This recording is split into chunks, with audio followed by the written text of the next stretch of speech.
Mobile سے پہلے کی محبت دلچسپ کہانی۔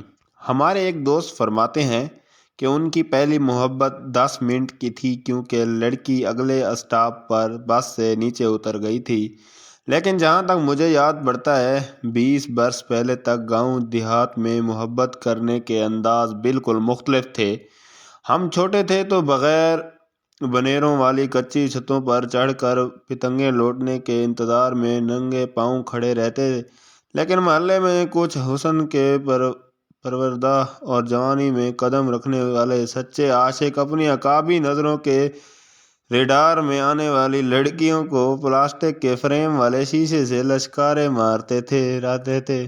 لڑکیاں بھی ایسی سمجھدار ہوتی ہیں کہ ہاتھ والے نلکے کے ساتھ بیٹھ کر سارا دن صرف 2 سوٹ ہی دھوتی رہتی۔ یہ 2 سوٹ بار بار چھت کے بنیرے پر ڈالتی، سوکھ جاتے تو دوبارہ دھوتی اور دوبارہ چھت پر آ جاتی۔ کچی چھتوں پر ہونے والی یہ خاموش محبت پکی ڈور کی طرح سال ہر سال چلتی۔ جون جولائی کی گرمی میں کپڑے 3 منٹ میں سوکھ جاتے ہیں، لیکن چھنو کے کپڑے سارا دن نہ سوکھتے اور کچھ پڑھے لکھے عاشق ہائی اسکول سے واپسی پر ہاتھ میں انگلش گرامر کی کتاب لیے سخت گرمی میں دوپہر کے وقت چھت پر ٹہلتے رہتے۔ یہ الگ بات ہے کہ یہ فعل بھی انگلش میں ہی ہوتے اور کہتے سنائی دیتے۔ محنت تو بڑی کی تھی لیکن پیپر ہی مشکل تھا۔ امی جی بھی ساتھ ہی گواہی دیتی ہیں، ہاں منڈے نے تے کدی بھی ہتھوں کتاب نہیں چھڑی، ہاں لڑکے نے کبھی کبھی ہاتھ سے کتاب نہیں چھوڑی تھی۔ اصل کہانی یا چھنو کو پتہ ہوتی یا بوٹے کو۔ بہار کا موسم پتنگیں اڑانے کا موسم ہوتا تھا، لیکن مخصوص عاشقوں کی پتنگیں صرف اسی چھت پر منڈلاتی رہتی جہاں کوئی مہجبیں سرسوں کا تیل لگانے اور جوئیں نکلوانے کے بعد چٹیاں بنا رہی ہوتی۔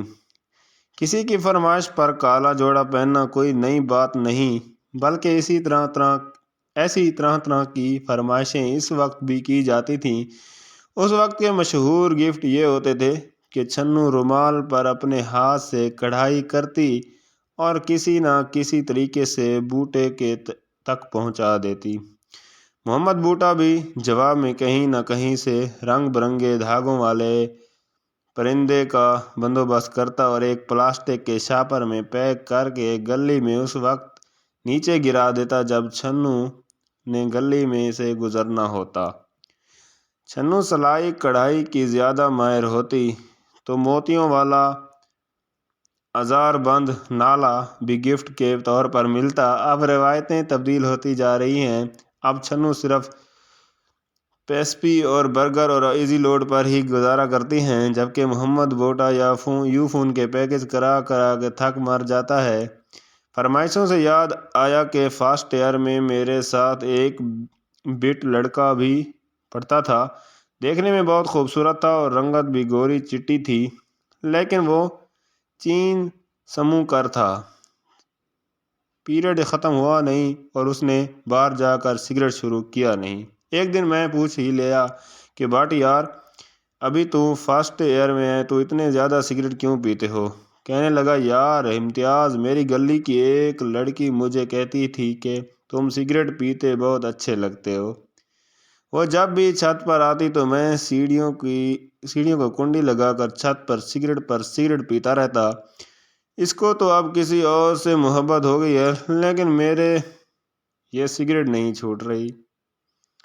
پہلے ان مخصوص عاشقوں کی ہر ادا منفرد تھی۔ اسکول کی چھٹی کے بعد یہ ہر وقت اس تاڑ میں رہتے کہ کب آنکھیں 4:08 ہوں تو وہ فوراً سے اپنے پہلے ہاتھوں سے کتابیں نیچے گرائیں یا پھر لڑکی کو دیکھ کر جان بوجھ کر راستے میں پڑی کسی چیز سے ٹکرا جائیں۔ مقصد صرف یہ ہوتا کہ کاش پلاسٹک کی چپل والی کسی جیمز بانڈ گرل کی نظریں ان پر پڑ جائیں۔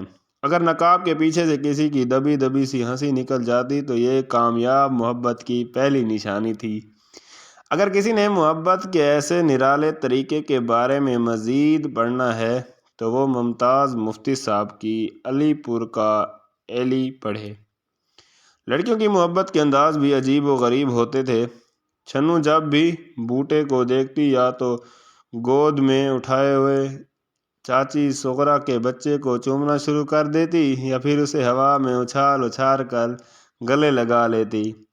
گاؤں کا جو لڑکا تھوڑا پڑھ لکھ جاتا وہ ان تمام لڑکیوں کے محبت نامے یا لو لیٹر لکھتا جو بیچارے نہ خود پڑھ سکتے تھے اور نہ لکھ سکتے تھے۔ لڑکیوں نے ابھی اپنی مخصوص کاتب رکھی ہوتی تھیں۔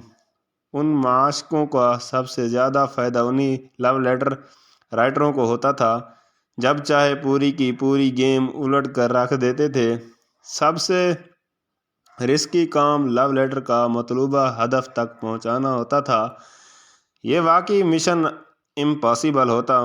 گلی میں چلتے چلتے ہاتھ سے خط گرا اور اس بات کا بھی خیال رکھنا کہ کسی اور کے ہاتھ نہ لگ جائے، اور محبت نامہ کسی چھوٹنے سے پتھر کے ساتھ باندھ کر کسی کی چھت پر یا صحن میں پھینکنا جان جوکھوں کا کام تھا۔ جس دن پتھر کی ڈائریکشن تبدیل ہوتی وہ دن بھی بوٹے کی محبت کا آخری دن ہوتا۔ سب سے بڑی بدقسمتی وہ ہوتی ہے جب کوئی 4 سال کا بچہ خط چھنو کی بجائے اس کی اماں کو دے دیتا اور ساتھ یہ بھی کہتا کہ یہ پا بوٹے نے بھیجا ہے۔ جو سب سے آخری واقعہ مجھے یاد ہے جامعہ مسجد موتی کا ہے۔ مولوی صاحب نے کہا کہ خواتین بھی تراویح کے لیے آ سکتی ہیں، لیکن ایک دن تراویح سے پہلے کسی چھنو نے اوپر والی چھت سے لو لیٹر نیچے پھینک دیا۔ مطلوبہ مومن تو اسے نہ پڑھ سکا، لیکن جس کے ہاتھ میں آیا اس نے مولوی صاحب کو دے دیا، اور پھر مولوی صاحب نے نئی نسل کو ایک طویل لیکچر سنایا۔ لیکن میں نے گاؤں میں کبھی چھنو یا بوٹے کی محبت شادی کی صورت میں شاذ و نادر ہی کامیاب ہوتی دیکھی ہے۔ لیکن ایک بات جو مجھے آج تک سمجھ نہیں آئی وہ یہ کہ جب بھی کوئی چھنو بوٹے سے چھپ چھپا کر یا دبے پاؤں سے چھتیں پھلانگ کر ملاقات کے لیے آتی تھی تو بات کرتے کرتے ہوئے اپنی کانچ کی چوڑیاں پتہ نہیں کیوں توڑتی رہتی تھیں۔ ہاں، لیکن یہ مجھے ضرور پتہ ہے کہ ہر سچا عاشق چھنو کی شادی والے دن بھاگ بھاگ کر سارے کام کیوں کروا رہا ہوتا تھا اور کرسیاں آئن لائن میں جوڑ رہا ہوتا تھا۔ لیکن یہ سب موبائل اور فیس بک سے پہلے کی باتیں ہیں۔ محبت کے سب سے زیادہ عہد و پیماں کسی پھوپھی یا خالہ کے بیٹے کی شادی پر ہوتے تھے۔ لوگ 3 دن پہلے بما اہل و عیال شادیاں پر پہنچ جاتے تھے۔